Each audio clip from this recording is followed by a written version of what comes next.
பாதையை தேடாதே, பாதையை உருவாக்கு என்று தமிழ்நாட்டு மக்களின் துணையோடு, லட்சக்கணக்கான இளைஞர்களின் படையோடு,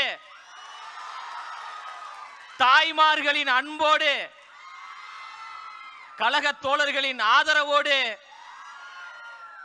கழக பணி செய்வதற்காக, மக்கள் பணி செய்வதற்காக நம்மளை மட்டும் நம்பியே வந்திருக்கின்ற தமிழ்நாட்டினுடைய வருங்கால நாளைய தமிழ்நாட்டினுடைய வருங்கால முதலமைச்சர் தலைவர் தளபதி அவர்களுக்கு வணக்கம்.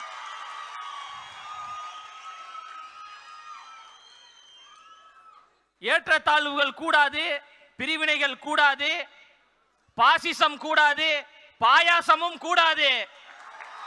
நாம் எல்லோரும் சமம், பிறப்புக்கும் எல்லா உயிருக்கும் என்கின்ற சமத்துவ கொள்கைகளை முன்வைத்தும் அந்த கொள்கை கோட்பாடுகளை உள்வாங்கிக் கொண்டும் மதசார்பற்ற சமூக நீதி அரசியலையும் எங்களுடைய கொள்கை தலைவர்களாக இருக்கக்கூடிய பகுத்தறிவு பகலவன் தந்தை பெரியார் அவர்களையும், அறிவு ஆசான் அண்ணல் அம்பேத்கர் அவர்களையும், ஐயா கர்ம வீரர் காமராஜர் அவர்களையும், வீரமங்கை வேலு நாச்சியார் அவர்களையும், மக்கள் சேவகர் அஞ்சலை அம்மாள் அவர்களையும் கொள்கை தலைவர்களாக ஏற்றுக்கொண்டு தமிழ்நாட்டினுடைய அடையாளமாக, தமிழ்நாட்டினுடைய முகமாக, தமிழ்நாட்டினுடைய முகவரியாக இருக்கின்ற கழக தலைவர் அவர்களையும் நம்பித்தான் அரசியல் பயணத்திற்கு, சமூக பணிக்கு நாம் வந்து கொண்டு மிகப்பெரிய ஆலமரமாக இருக்கக்கூடியவர்கள் என்று சொல்லக்கூடியவர்களை நெஞ்சிரத்தோடு எதிர்த்து நாம் களம் செய்து மக்களுக்கு நல்லாட்சியை கொடுப்பதற்கு நாங்கள் தயாராக இருக்கிறோம் என்கின்ற தைரியத்தோடு இருக்கிறோம் என்றால்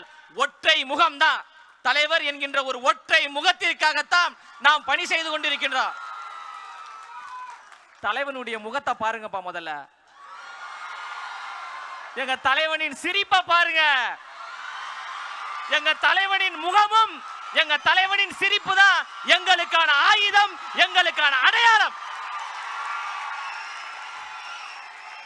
இந்த அடையாளத்தையும் இந்த ஆயுதத்தையும் வைத்து 2026 தமிழ்நாட்டில் தமிழக வெற்றி கழகம் ஆளுங்கட்சியாக இருக்கும் இருக்கும் இருக்கும் என்பதில் எந்த மாற்று கருத்தும் கிடையாது.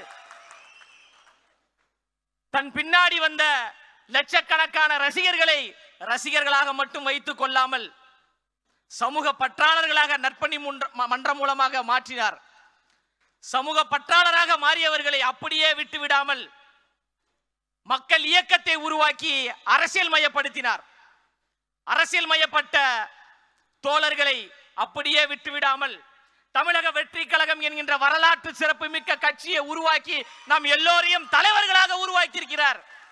இன்று தலைவர்களாக உருவாகி இருக்கின்ற நீங்கள் நாளை மாமன்ற உறுப்பினர்களாக, சட்டமன்ற உறுப்பினர்களாக, நாடாளுமன்ற உறுப்பினர்களாக உச்சத்தில் வைத்து உங்களுக்கு அழகு பார்ப்பதற்காக எங்களின் அழகு தலைவர் நம்மளை நோக்கி வந்து கொண்டிருக்கிறார். வந்துவிட்டார். மக்களுக்காக சேவை செய்வதற்கு தயாராகிவிட்டார்.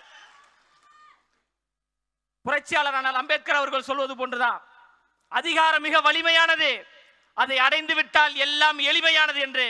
அந்த அதிகாரத்தை தலைவர் கைப்பற்றுவார், சமூக நீதி ஆட்சியை உருவாக்குவார், சமத்துவ ஆட்சியை உருவாக்குவார், இந்த மண்ணுக்கான மக்களுக்கான ஆட்சியை நிலைநிறுத்துவார். அதில் எந்த மாற்று கருத்தும் கிடையாது.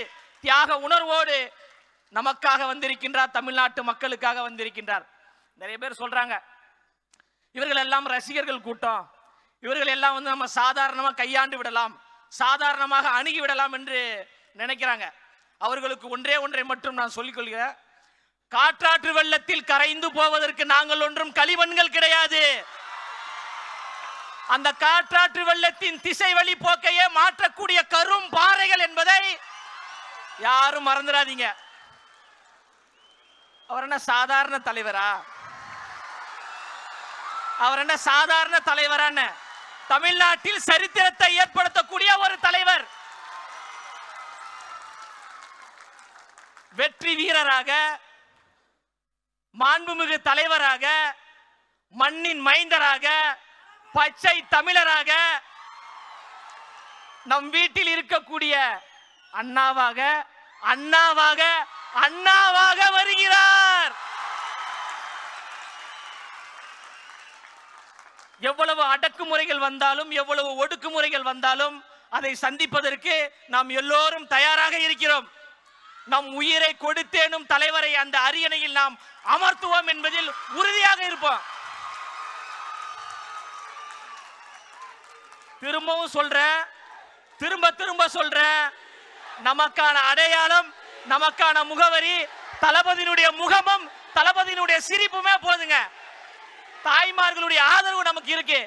அதனால யார் நினைத்தாலும் யார் தடுத்தாலும் தளபதி அவர்கள் சென்ட் ஜார்ஜ் கோட்டைக்கு முதலமைச்சராக செல்வதை எந்த கொம்பாதி கொம்பனாலும் தடுக்க முடியாது. அதற்கு நாம் எல்லோரும் அணிதிரண்டு களப்பணி செய்வோம் என்று கூறி பேச வாய்ப்பளித்த தமிழ்நாட்டினுடைய வருங்கால முதலமைச்சர் தளபதி அவர்களுக்கும் இந்த கழகத்திற்காக நேரம் பார்க்காமல் உழைத்துக் கொண்டிருக்கின்ற கழகத்தினுடைய பொதுச் செயலாளர் அவர்களுக்கும் மனப்பூர்வமான நன்றியை கூறி நிறைவு செய்கிறேன். நன்றி, வணக்கம்.